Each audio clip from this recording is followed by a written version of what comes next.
New releases for classic systems can sometimes be like waiting for a bus. Silence for what feels like an eternity. Then you get a stack arriving all at once.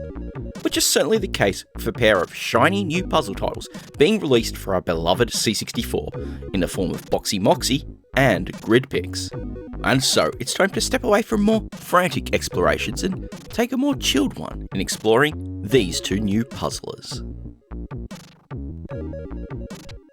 This is Beyond The Scanlines, a series focusing on interesting games on classic computing and gaming platforms.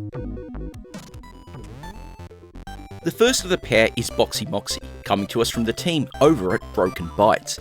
A stupid wizard has cast an incorrect spell, resulting in the lands being invaded by a fleet of noisy skulls.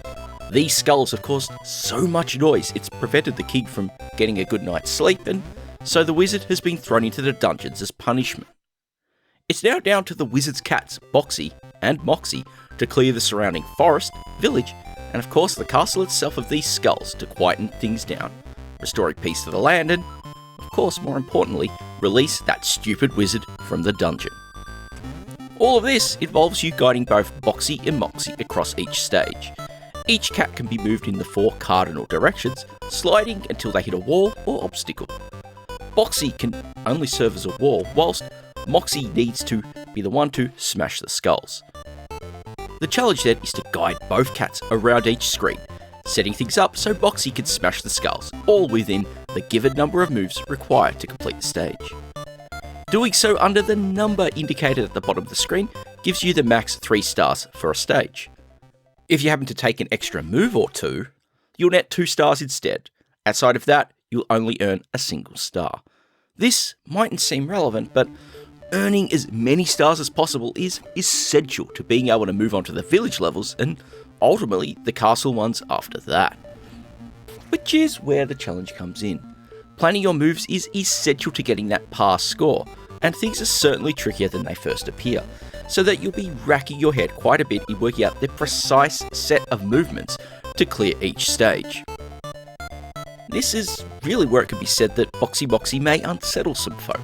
These opening stages don't set things up gently, with the par to get 3 stars being incredibly tight. Especially as it doesn't really teach you any tricks or traps the way more modern games might attempt to. It's also incredibly easy to mess up a perfect run, leaving you suppressing that desire to scream in your heart as always. Thankfully, in cases like this, it's easy to reset the level. Hold down fire momentarily, and an option menu appears letting you restart it. Being a cartridge-only release, Boxymoxy takes great advantage of the format in streaming data during play. This is best seen with some incredible sound quality, particularly with the meows played on completing a stage under par. Your progress will also be saved, which is mega handy. I'd hate to have to restart the entire game each session.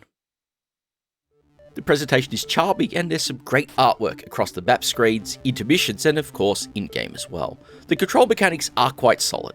It's easy to change which cat you're moving by pressing fire, along with holding down the button to access that menu. It's all charmingly smooth to play with just a joystick and easy to curl up with. All up, Boxymoxy might drive you to frustration initially with some of the challenges in its puzzles, but it's quite impressive from a technical front, and offers quite a lot with its 60 stages spread across those 3 locales.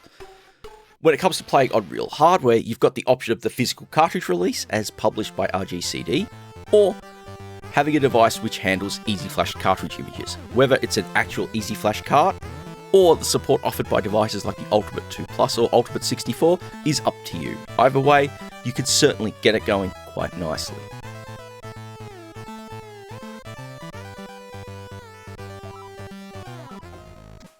Now for the second of the games, which is Grid Pix, developed by Below the Tower.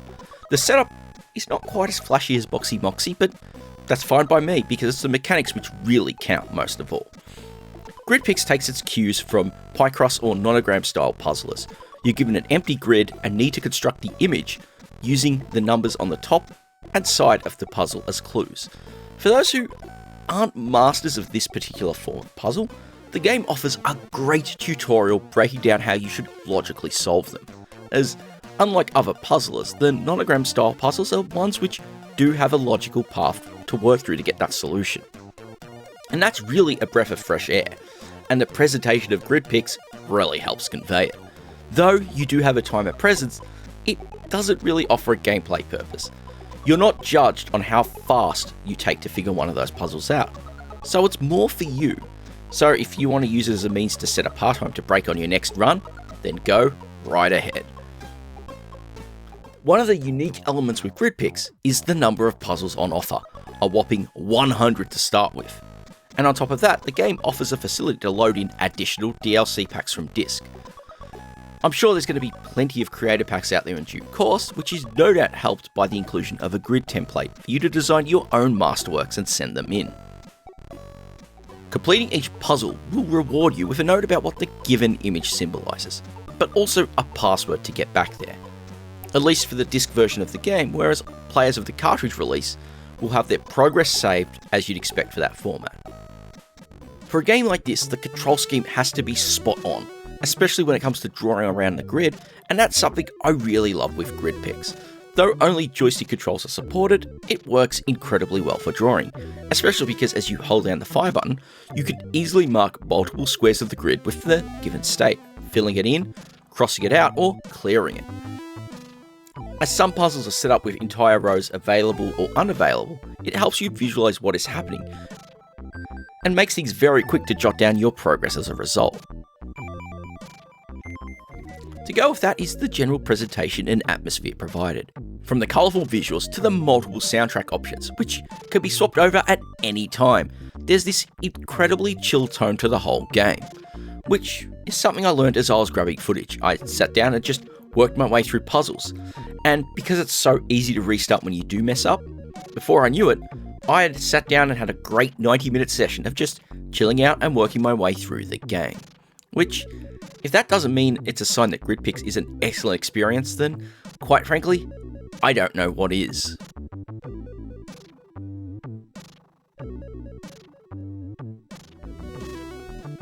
Both Boxymoxy and Grid Pix are great additions to the libraries of puzzling gems found on the Commodore 64.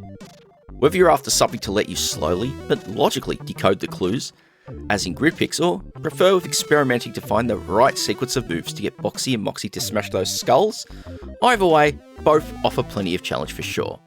As I'm working on this review, both are available as physical cartridge releases, which I'm both waiting for to arrive in my part of the world, but for those who wish to go down the digital route, both are available digitally. As stated earlier, Boxymoxy does have special needs, at least if you want to run it on real hardware. Thankfully, Grid Pix is a little less demanding on that front, as it's also available on disc because, in turn, it's also going to get a disc release. If either of these games piques your interest, do hit up the video description. As always, I've placed the necessary links where you can go buy those games and support the creators. Which means it's time to wrap this one up. If you enjoyed it, do hit the thumbs up on the video and perhaps tell your friends. Word of mouth is incredibly helpful for smaller channels and getting the word out there. If you haven't already, consider subscribing to the channel, especially if you're after these more chilled examinations of interesting games, new and old, for classic systems. As always, a shout out to the channel's Patreon supporters. If you want to be rad like them and help the channel out, links are also in the description below. Finally, and most importantly, thank you for taking another voyage beyond the Scanlines.